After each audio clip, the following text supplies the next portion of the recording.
Welcome back to Bloom. It's been a while. Very unusual for an international series where both teams pretty much rock up before the game 2-3 days before, and the squads haven't been together. But you're quite a unified squads that have been through a lot over the last couple of years. Do you think that might be a bit of a strength of the team, that you've been through all these ups and downs in recent times? Yeah, I think it is unique circumstances that we find ourselves. You generally do have a couple of more days in preparing for a series. With that being said, those are the circumstances that we find ourselves, and I think both teams are experienced enough to prepare as well as they can for what lies ahead. It's obviously an important series for both teams, looking at what our schedule looks like this year. And I guess, like you say, the fact that our team, we have had our challenges, and I think those challenges in a lot of moments have brought us together and have made us a lot more of a stronger unit, and it's definitely strengthened our character. So I guess we will be pulling on that, and we'll obviously be looking to show up in the next couple of days. Timber, I guess it's no secret just what is on the line for South Africa when it comes to World Cup qualification. So, as a captain, how do you sort of manage that with your players? Because it is so important, but at the same time, I guess you can't let the big picture overtake the individual games and performances. Yeah, I think we haven't squatted around that as a team. We obviously know where we stand in terms of how many points or how many games we need to win from the remaining number of games. And obviously, like every other game, we always go out to win, we're prepared to win.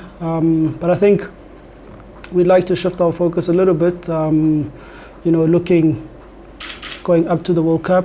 I think there's an opportunity for us to really, clear up our identity and how we'd like to play, and we'd like to use these games as an opportunity to do that. You might see some new faces within the team. You might see guys coming in at different roles, but we'd really like to use that opportunity obviously in correlation to the fact that we wanted to win the games. But yeah, guys know what they need to do. If so be it, if it means that in June or July we're playing in the qualifiers, that's something we're prepared to do. I think that's something that everyone is prepared to do, looking at the decision that was made a couple of months ago to make way for the SA20. So those are the cards that are in front of us, and we'll deal with it as best as we can. Nick? Timber, like you, KG didn't play the previous series in England. With KG back there, there'd be nice contest between him and Jofra Archer. Yeah, I'm sure. I'm sure they're competitive athletes. KG definitely, I know him a bit more. KG as well, I'm sure he'll be looking forward to be back in the one-day stuff as well. I think for him it's just another opportunity to keep carrying on with the momentum that he's gained over the last couple of weeks, and really putting those match-winning performances for the team that we know him about. You also know that it's a bit of history. South Africa's never beaten England on this ground. I wasn't aware of that. Hopefully it will be different come Friday or Sunday. Timber, can I just ask you about your own preparation? It seemed unusual for the captain to be practicing on his own. How much did not being in the SA20 hurt you, and how difficult was it to mentally get focused on this? In the last 2 weeks, I've really been taking it easy, to be honest. I had the opportunity to connect with family, deal with issues from that point of view, so it's been really relaxing. Tried to watch 1 or 2 games of the SA20. It looks quite fun. It was quite exciting. But yeah, I've really been taking it easy, just taking it day by day. As an outsider, obviously we're not from South Africa, but for the captain of the Blues and Rovers team not to be picked in that competition seems unusual, I guess. I guess it seems unusual. It's happened that way. Nothing really I can do about it. But yeah, as unusual as it is, people have to go on. I'm definitely going to be one of those people that moves on with things. Whatever happens, whatever comes my way, comes my way. But I will always try to keep a smile on my face, irrespective of what's happening. Do you have a team for us tomorrow? I have the team. Love to give you the team, but no, I'm not allowed to. Obviously England double world champions in white ball formats. What would it kind of signify if you were to get one up on them in this series? Yeah, it'll be big for us, big for our confidence as a team. Good in terms of momentum going forward. We know against England we're going to be tested in all departments of our game, batting, bowling, and our fielding. So no better opportunity for us to test our skills and test our, I guess, new way of wanting to do things. It's not exactly clear for us at the moment, but we'll have an opportunity in this series to put all of that under pressure. Hi Temba. I read a few reports after the T20 World Cup that you would be considering your position as the middle of a skipper. I was just wondering, is there anything that convinced you to sort of stay on, or did anyone have a chat and say, oh, you have to stay on or anything like that? Yeah, and that was the T20 World Cup. The question was asked. I think it was obviously quite an emotional time at that point in time. Felt that it was a bit unfair to be asked that question right after walking off the field after a loss. But I mean, conversations were had with the relevant people. I'm still in it. And I've said to the guys, if they'd still like me to be the guy to lead, I'm happy to do it. I've never ever made it about me. It's always been about the team. Whenever the team hasn't performed as well, I've always tried to shield the guys. Whenever the team has done well, I don't think you've ever heard me say that it's about me and I and all of that. So if the team wants to go a different direction with a different leader, I'm happy to step away. Ultimately, it's up to the coach. We've got a new coach now. There might be new coaching staff, and coach ultimately will have his vision, and he'll need someone to drive that vision. At the moment, the coach, he's entrusted me with that role within the 50 over stuff, so I'll continue doing my best. Fortunate that I've got a bunch of guys that support me through hell and back, so I guess for me it's business as usual for now, yeah. Thanks. We will look to take some questions from online now. So just in the interest of time, we are going to take the 5 questions that have been requested. Firdaus, Khalid, then Kaniso. Thanks. Hi, Timber.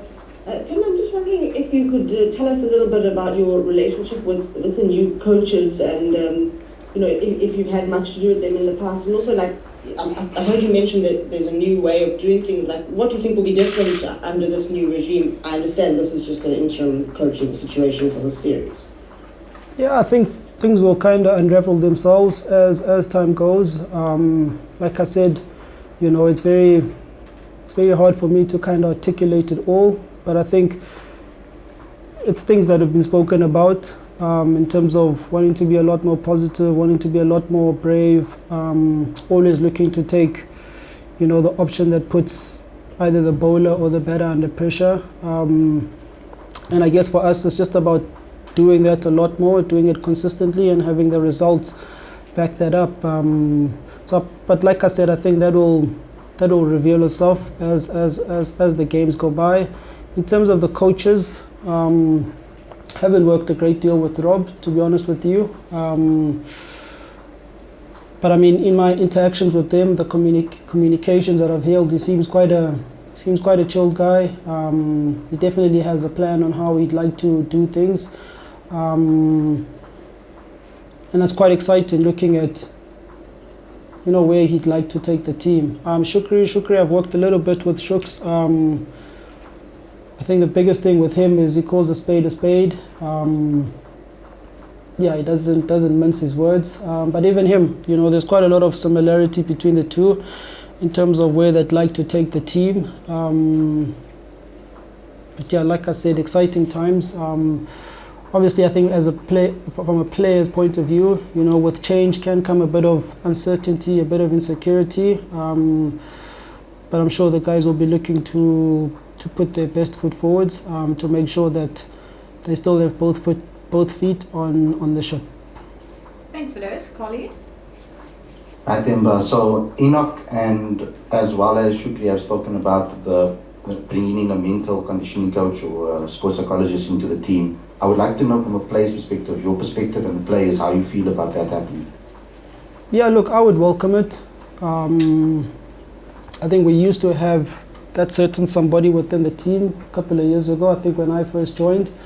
And I guess it had its advantages and disadvantages. You know, they obviously see the need for that to happen, and I think it's more to strengthen the guys more from a mental point of view, which I'm all for. I think there will be guys who are obviously amenable to it, guys who will be open to it, and there will be guys who, I guess, will continue doing things their own way. But yeah, I don't see the performance guy, whoever comes in, I don't see that being a burden or messing up things within the team. And I'm sure it'll be up to the players in terms of them making use of that resource. Thanks. Kaniso? Yeah, thank you very much, Tusibai. Kulitshintsho oluninzi ke lenzekileyo kwabaqeqeshi abatsha nineenjongo zodlala ngohlobo oluthile. Nimaxanjalo ngokucinga ningabadlali ukuba kukho utshintsho ngapha kusafuneka niphinde nizame indlela yofikelela kwindebe yehlabathi ninganqumlanga eZimbabwe? Ngiyakomtsho nakuwe Bhutkhanyiso. Ezi zinto ziyenzeka. Utshintsho yinto eqhelekileyo ebomini. And ibalekile nawe ke ungayilwi loo nto ukuba utshintshe izinto, but uzama uhamba nazo, uzama uqhuba nazo. Indlela abafuna sidlala ngawo abaqeqeshi sisezayibona, isathethwa ngoku, but nathi ke singabadlali ke ezandisitshe sisezayibona. Nina ke ningabantu abangaphandle babukeleyo nizobe nijonge ihlobo esidlala ngayo phana ebaleni, apho khona izobonisa enhlobo litsha sifuna udlala ngayo. Into yoba eZimbabwe mhlambe singafikelela phana uba masidlala ii-qualifiers yinto ndingathi sesigqibile ngayo. Uba kungenzeka ihlobo ubana siphelele eZimbabwe kuzofuna kuyenzeke ngelo hlobo, kodwa ke ithuba yonke into isezandleni zethu. Sekhona imidlalo funeke sidlalile, and uba siwine imidlalo ethile singaya ngqo straight siye e-World Cup. Kodwa ke yonke into izobonakala Bhutkhanyiso ukuba indlela ithini. Thanks, Kaniso. Sorry, is there a follow-up to that, Kaniso? You were saying thank you. Oh, perfect, sorry. Okay, then we'll look to wrap with Talbot before we go back to the floor to wrap up the press conference. Thanks, Lucy. How's the timber? How's it, Kim? Yourself and probably Yanaman Milan are the only two guys in the squad who haven't really played that much cricket lately. How's your game feeling? Well, I haven't really played cricket, so it's a bit tricky to say. I mean, my last bit of batting was in Australia. Obviously, for the team, it didn't go too well. I think I had a decent showing in Australia, so I can really take confidence from that. I've had a good two days of nets leading up to things here in Bloemfontein. So I mean, there things are good on my side.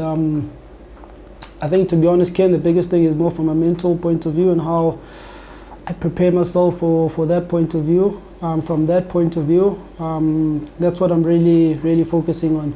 I think the same probably goes to Giannis as well. I think all players go through those. Not sure the reason why he hasn't been playing, whether through a lack of opportunity or a run of bad form. But I think even with him, you know, it will be from a mental point of view when that opportunity comes that he makes sure that he's strong enough to grab those opportunities. Doesn't change the fact that Giannis is an incredible player. That's why he's here within the team, and it's probably close by where he shows his quality again. Thanks, Ken. Talbot? Thanks, Rosie. How's it, Deborah? We often see when teams change coaches that there's a kind of a breath of fresh air blows through the camp, and sometimes they seem to be lifted by the mere fact that the coach or the captain, in this case the coach, has changed. Do you get the feeling that might happen here? Yeah, I mean, one of the things we've spoken about, it is a bit of a fresh start for us as a team. From now looking ahead, there's a potential for us to do things differently. The language in and around the team will probably be different, like you say, with the new coach. And I mean, that could that can obviously be invigorating for the guys from an energy perspective. So we're yet to see that. I think today was really our first group session as a team. The guys are practicing as we speak. But yeah, you know, as like I said at the beginning, as time goes by, as the games go by, everything will kind of reveal itself. Thanks, Talford. We'll look to take back to the floor now, Mal, and then Morgan. Temba, just a bit more on that new approach that you're sort of saying hard to articulate, but you actually were doing a pretty good job. Is this something that you've been thinking about for a long time, or have you been really focusing on it in this period of time that you haven't been playing?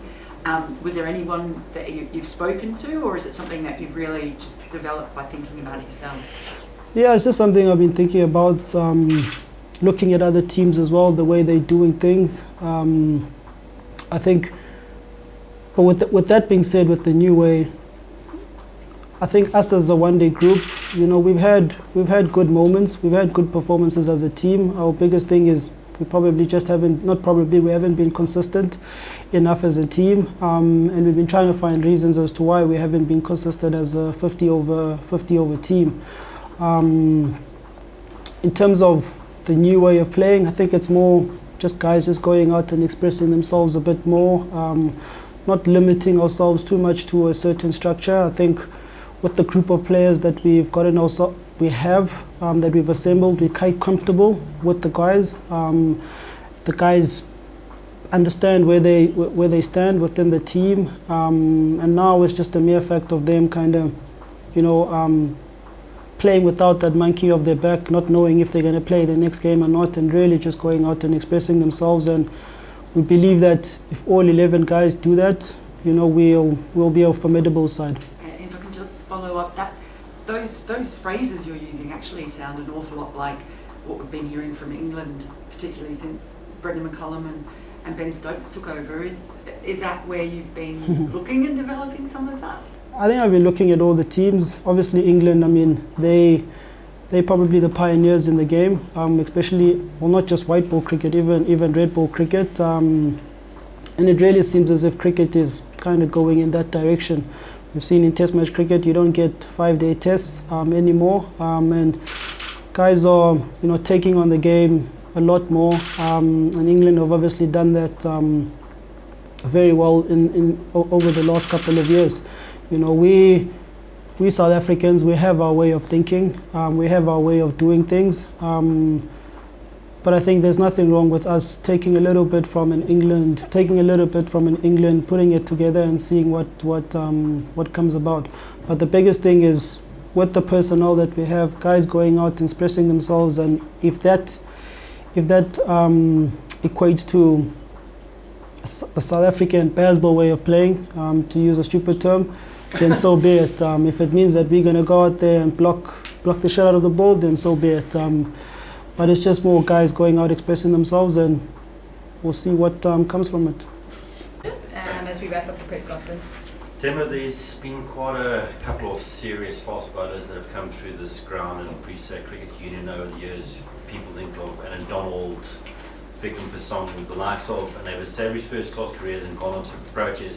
Marco Janssen, another one of these guys, could be a massive asset for you guys this weekend. And then also just a word on his accolade that received yesterday. Yeah, Marco probably been a big revelation for us. Not just the white ball, but with the red ball. Him starting his series against India, a big series at home, and how he was able to step up and showcase his skill. Amongst everything that's happened, he's probably been the shining light within the team, within the system, and I mean he's been acknowledged now with his emerging award. And I mean, spoke to him this morning. You know, he tries not to show a lot of emotion, but you could see he had a big smile on his face, and I think the team is no happier than he is for him. We've seen the work that he puts in. He's an incredible talent. I think probably the scary thing with him is that he's not a full package of yet. He's shown highlights of what he's capable to do, especially with his batting. It's been incredible to see the way he's also performed with the bat in the last couple of weeks in the 2020 stuff. So I think Marco, there's still a lot more you're going to see with him. But I think with the way the game is moving, it'll be very important, you know, that Cricket South Africa, the whole system within here, looks after a guy like that, and make sure that, you know, his priorities and his focus is 100% with the country in balance to everything that is outside there.